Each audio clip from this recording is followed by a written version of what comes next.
Hi hello welcome to Telugu రాజ్యం. నేను మీ anchor Santosh.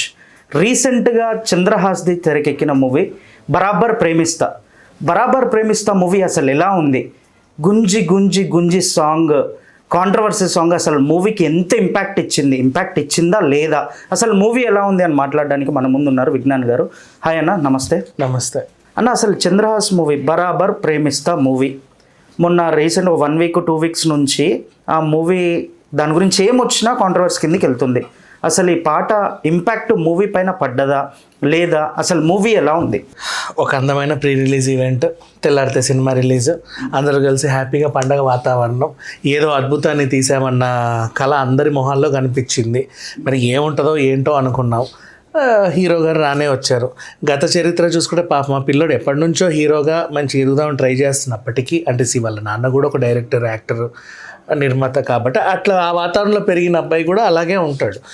అన్నీ నేర్చుకున్నాడు. డ్యాన్స్ బాగానే చేస్తాడు, యాక్టింగ్ బాగానే చేస్తాడు, మొన్న పాటలు కూడా బాగా పాడతాడు, గొంతు బాగుంది అని తెలిసింది.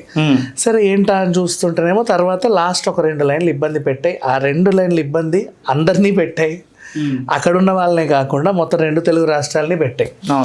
ఇక చాలామంది దాని గురించి మాట్లాడడం స్టార్ట్ చేశారు. ఇదేంటి ఇదేంటి అని. నేను నన్ను అడిగితే మాత్రం ఇదంతా ఒక స్ట్రాటజీ అంట. వై? బికాజ్ ముందే ఒక మంచి సినిమా తీశారు. ఇప్పుడు సినిమా గురించి మాట్లాడాలంటే ఒక 2 నిమిషాలు చెప్తా ఇది ఎలా ఉందనేది. 2 వర్గాల మధ్య జరిగినటువంటి పోరులో ఒకవైపు అమ్మాయి, ఇంకోవైపు అబ్బాయి ఉంటే అంతే, అదే. And very simple. అంటే కులాల మధ్య, మతాల మధ్య, ప్రాంతాల మధ్య ఎలాంటి చిచ్చులు పెడతాయి.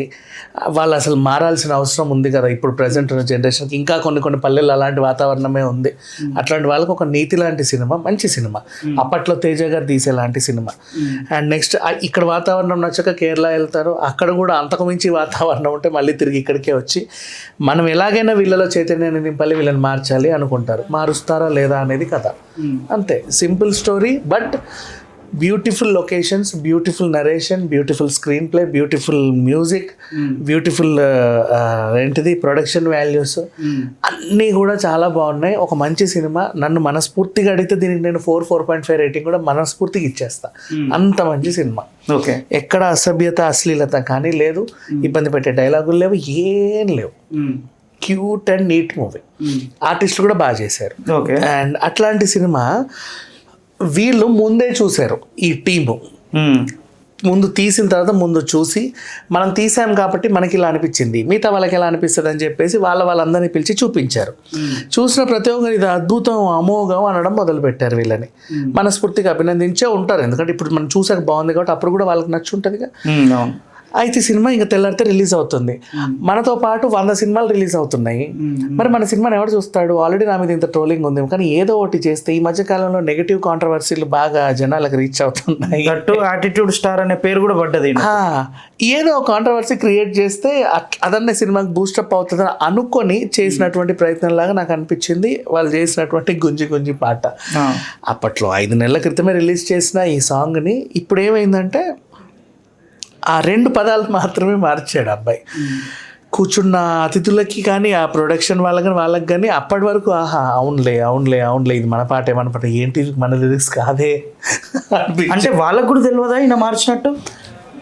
ఈ పాట ఆల్రెడీ మా సినిమాలో ఉంది కాబట్టి మా సినిమా పాటే పాడుతున్నారు అనుకున్నారు. ఆ లిరిక్స్ సేమ్ లిరిక్స్ పెట్టేస్తాడు. ఫస్ట్ ఎవడరా మొదలు పెట్టినప్పటి నుంచి బాగానే ఉంది, అంతవరకు ఓకే పాడుతున్నాడు. నెక్స్ట్ గుంజి వరకు కూడా ఆ పదం చూసేసరికి ఇక వీళ్ళకి అర్థం కాల, మైండ్ బ్లాక్. అప్పటికప్పుడు ఏం స్పందించలేదు. సరే, ఆ షాక్ నుంచి కోలుకున్నారు. ఎవరికి వాళ్ళు మాకు సంబంధం లేదు. సో ఎవరికి వాళ్ళు చెరిపేసుకునే ప్రయత్నం చేసిన తర్వాత ఇక ఈ సినిమా రిజల్ట్ ఎలా ఉంటుందో అనుకున్నారు. అప్పటికి కొన్ని డిబేట్లకు పిలుచుకున్నారు అందరినీ కూడా. ఈ అబ్బాయిని కూడా డిబేట్కి పిలిచారు. ఒక ఛానల్లో కూర్చోబెట్టి సారీ చెప్తా అంటే నేను చెప్పను పో అన్నాడు. లాస్ట్కి నువ్వు చెబితే బాగుంటుందని వాళ్ళు మోటివేట్ చేస్తే సరేనండి సారీ అన్నాడు. ఆ తర్వాత మళ్ళీ వేరే ఛానల్స్కి వెళ్ళి వాళ్ళు నాతో బలవంతంగా సారీ చెప్పవా అని చెప్పించారండి. నేను అసలు సారీ మనస్ఫూర్తిగా చెప్పలేదని చెప్పి మళ్ళీ కంప్లైంట్ చేశాడు. అది కూడా జరిగింది. ఇవన్నీ ఎందుకు అవుతున్నాయి అంటే యాక్చువల్గా చెప్పాలంటే కాంట్రవర్సీ కావాలనే క్రియేట్ చేశారు. నెంబర్ 1. ఓకే. మరి ఈ బూతు మాట్లాడితే జనాలు ఎలా రియాక్ట్ అవుతారా, సమాజం మొత్తం నీ మీద పడతారు కదా అని చెప్పేసి అడిగితే వీళ్ళ దగ్గర దానికి కూడా ఆన్సర్ ఉంది. ఏమని, అంతకుముందు ఆ పెద్ద హీరో మాట్లాడితే మీకు లేని, అంతకుముందు ఆ సినిమాలో అలా చూపిస్తే మీకు లేని ఇది ఇప్పుడు నేను చెబితే వచ్చిందా? నేను మాట్లాడింది ఎంత, వాళ్ళు అంత చూపించారు, అంత మాట్లాడారు. నేను జస్ట్ ఏదో ఈ 2 ఆ మోతాదుతో పోలిస్తే ఈ మోతాదు చాలా తక్కువ, అవునా? కాబట్టి క్షమించవచ్చు, ప్రాబ్లం లేదు. అండ్ ఇంకొకటి, ఈ మధ్య కాలంలో జరిగే ప్రతి కాంట్రవర్సీకి ఏంటి, సారీ అండి అంటే సరిపోతుంది కదా, నేను కూడా సారీ చెప్పేస్తా. ఏమైపోయింది, ఇప్పుడు ఇప్పుడే చెప్తే సినిమా వీకెండ్ వరకే ఉంటుంది. నేను ఇప్పుడు చెప్పను అనుకుంటే ఎప్పుడు చెప్తాను అడిగితే కనీసం థర్స్డే వరకు దీనికి నెట్ రావచ్చు. స్ట్రాటజీ టైప్ స్ట్రాటజీ ఇది, అవుట్ అండ్ అవుట్గా. అండ్ నెక్స్ట్, అయినా సరే ఇది తప్పు. ఇప్పుడు మనం పర్సనల్గా మాట్లాడుకుందాం, ఇది తప్పే కదా, నీకు అట్లా అనడం పద్ధతి కాదు కదా అంటే, నో, నేనెక్కడ అన్నాను, నేనెక్కడ బూత్ వాడాను, అసలు నన్ను ఇట్లా తయారు చేసిందే నువ్వు. నేనేదో నా సినిమాల్లో ఎదిగి ఏదో చేసుకుందామని ఇండస్ట్రీకి వస్తే నన్ను ట్రోల్ చేసి అట్లని ఇట్లని మొత్తం మెలుగబెట్టి నన్ను తయారు చేసిందే నువ్వు. నేను నిన్ను తిట్టలా, నువ్వే నా చేత తిట్టించుకున్నావు అని అట్లా చేసేస్తున్నాడు. నేను అసలు బూతు మాట్లాడలా, నువ్వే నా చేత బూతు పాడించుకున్నావు అని చెప్పేసి, అంటే కాలికేస్తే వేలికేస్తే కాలికేసి అటు ఇటు ఏదేదో చేసేసి థర్స్డే వరకు మనం సర్వైవ్ అయ్యామను. ఇంకా ఫ్రైడే నుంచి తర్వాత వేరే వాళ్ళు వస్తారు, వచ్చేవాళ్ళు, వాళ్ళు కూడా వాళ్ళది. మనం ఇక్కడ కొంచెం హడావిడి చేసామంటే ఈ హడావిడి చూపిస్తే ఓటీటీ వాడు ఎగబడి వస్తాడు, ఏందయ్యా నీ హడావిడి అని. సో అంతకుముందు ఓటీటీకి ఏందది ట్రోలింగ్ అబ్బాయా అనేది, సర్లే ఎంత కొంత కొను అంటారు. ఇప్పుడు ఏందది అంత వైరల్ అయ్యింది, ఫోన్లే ముందు మనమే కొందాం చెప్పు అని రావాలి ఓటీటీ. ఓకే, ఈ స్ట్రాటజీ అది. బట్ సక్సెస్ అయ్యాడు మొత్తానికి. ఇంకో విషయం ఏంటంటే ఏ విధంగా సక్సెస్ అయ్యాడో చెప్తా. ఈ సినిమాకి ఒక డైరెక్టర్ పనిచేశాడు. నెక్స్ట్ ఆ డైరెక్టర్ నీ దగ్గరకు వస్తాడు, సార్ నా దగ్గర ఒక మంచి సబ్జెక్ట్ ఉంది సినిమా. అవును, ఇంతకుముందు ఏం చేసేవాడంటే, నేను సార్ బరాబర్ ప్రేమిస్తాను. ఓ ఆ అబ్బాయి కాంట్రవర్సీ, డైరెక్టర్ మొహం లేదు, ప్రొడ్యూసర్ మొహం లేదు, మిగతా ఎవరు లేరు తెలుసా, మొత్తం ఎటు తిరిగినా ఈ అబ్బాయి గుర్తొచ్చేలాగైతే సక్సెస్ అయ్యాడని చెప్పుకోవాలి. అండ్ నెక్స్ట్ సినిమాలు ఇతనికి ఉంటాయా అంటే వస్తాయి, ఎవడు ఇవ్వకపోతే వీళ్ళే ప్రొడ్యూస్ చేసుకుంటారు, తప్పే ఉంది. మళ్ళీ ఇంకో కాంట్రవర్సీ క్రియేట్ చేసి అది కూడా ఎక్కడికైనా వెళ్ళొచ్చు. బట్ ఓవరాల్గా నా అభిప్రాయం చెప్తా పర్సనల్గా, ఈ మధ్యకాలంలో ఏదో రకంగా ఉండే సినిమాలని పిచ్చి కాంట్రవర్సీలు చేసి డిబేట్లు పెట్టుకునేలా చేసి రచ్చకి ఈడుస్తున్నారు. లాస్ట్ అంత విషయం ఏముందయ్యా సినిమాలో, ఏముండదు, ఇలా ఉంటుంది సినిమా. అవునా, ఇది బాగుంది సినిమా, నేను మనస్ఫూర్తిగా చెప్తున్నా, 4.4 రేటింగ్ మనస్ఫూర్తిగా ఇచ్చేవచ్చు. బంగారం లాంటి సినిమా ఇది చెప్పాలి అంటే. అట్లాంటి సినిమాని కాంట్రవర్సీతో ఇంకా ముందుకు తీసుకెళ్దాం అనుకొని చెతికిల పడ్డట్టు అనిపించింది. అండ్ అంటే అన్న, ఈ మూవీ ఇంతకుముందు రష్మిక మందన అదే చూడంగానే నచ్చేసావే ఆ మూవీ ఉంది కదా, సేమ్ అదే స్టోరీ ఉన్నట్టు చెప్తున్నారు చాలామంది. అంటే 2 కులాల మధ్య అదే. 1 సెకండ్ మా, పాతకాలం నుంచి ఇట్లాంటి కాన్సెప్ట్ మీద 190 సినిమాలు వచ్చాయి. నిజం చెప్తున్నా.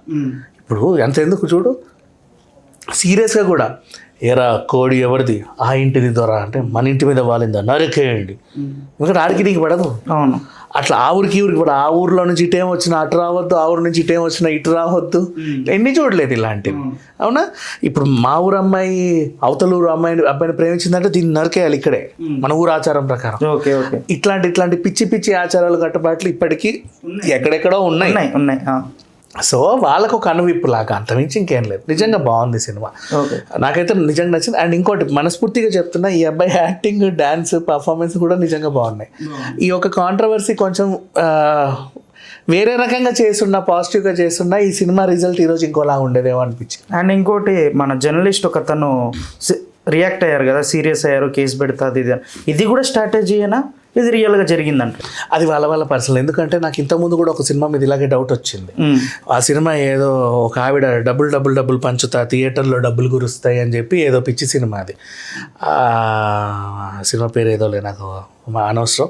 తర్వాత ఈ సినిమా బాగాలేదు అని చెప్పేసి ఒక రివ్యూయర్ చెప్పాడనమాట. రివ్యూయర్ చెప్తే ఆ రివ్యూయర్ చెప్పినందుకు మమ్మల్ని 40,000 అడిగాడు, మేము ఇవ్వనందుకు కావాలనే బ్యాడ్ చేశాడు, ఆయన బ్యాడ్ చేసినందుకే సినిమా ఫ్లాప్ అయిందని చెప్పి నిర్మాత రచకెక్కాడు. వీళ్ళందరూ కావాలని డ్రామా ఆడాడేమో అని మాకు అనిపించింది అప్పుడు కూడా. లైవ్లో అడిగాం ఆ ప్రొడ్యూసర్, అదే దొరికిపోయినా ఏంటో, అదే చిచ్చి అదేం లేదండి అన్నాడు. సో వీళ్ళు కూడా మేబీ డ్రామా అయినా ఇంకేమైనా ఓ సినిమాని ఏదో చేయడానికి ఏదో ప్రయత్నం చేశారు, బాగానే ఉంది, ఒప్పుకున్నాం. ఇప్పుడు సడన్గా జడ్జిలు వేసి వెళ్ళిపోవడం, చీ అని చెప్పి యాంకర్ మైక్ వేసి పాడిపోవడం, ఇట్లాంటివి ఇన్ని చూసాం కదా. అట్లాంటి ప్రయత్నాల్లో ఇది ఒక ప్రయత్నమే. కాకపోతే ఏంటంటే ఆ నెగిటివిటీ పెరగడం వల్ల కేసులు కూడా నమోదయ్యే స్థాయికి వెళ్ళింది. కేసులు నమోదైనా కూడా ప్రాబ్లం లేదు, అది అడ్వాంటేజ్. ఎందుకు చెప్పనా, కోర్టుకి ఎక్కినా మతస్థమితం లేక మాట్లాడానండి అంటే చెల్లిపోతుంది. నీ తరఫున గట్టి లాయర్ ఉంటే పెద్ద విషయమే కాదు అది. కానీ ఉన్నన్ని రోజులైతే హడావిడి చేసిందా, ఇది ముఖ్యం. ఈ హడావిడిని ఓటీటీకి షిఫ్ట్ చేసి 4 కోట్లు ఎక్స్ట్రా తెచ్చుకున్నామంటే చేతులు దులిపేసుకోవడం.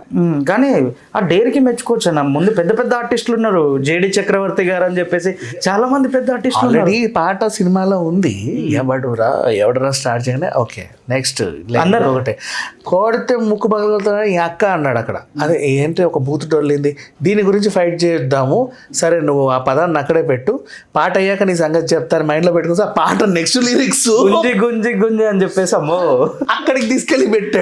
ఇక నోరు ఎలా పెట్టిన నోరు ఇంకా మూసుకోవట్లా. ఏంటి బాబా నువ్వు వచ్చిన వాళ్ళేమో మేమెందుకు వచ్చావు, ఏంటి మమ్మల్ని ఇలా ఇరికిచ్చావు నువ్వు, అందరి ఇబ్బందులు కనిపించాయి. తర్వాత బయటికి వెళ్ళి అబ్బాయి మాకు సంబంధం లేదని చెప్పినప్పటికీ జరగాల్సిన డ్యామేజ్ అయితే జరిగింది. వాళ్ళని కూడా ట్రోల్ చేస్తున్నారు, వాళ్ళని తిడుతున్నారు. సరే ఏదేమైనా ఓ సెన్సేషన్ అయితే క్రియేట్ చేశాడు, మనకు కూడా 4 రోజులు పని ఇచ్చాడు. ఓకే, థ్యాంక్ యూ అన్న, thank you so much. Hello, Telugu రాజ్యం ఛానల్ చూస్తున్నారా? సామాజిక రాజకీయ జీవన చిత్రణే తెలుగు రాజ్యం. అతిశయోక్తులు అసత్యాలు ఉండవు. రాజకీయ కోణం కాదు, ప్రజా కోణమే కొలబద్ద. తెలుగు రాజ్యం వీక్షణ మీ ఉత్తమ అభిరుచికి నిదర్శనం.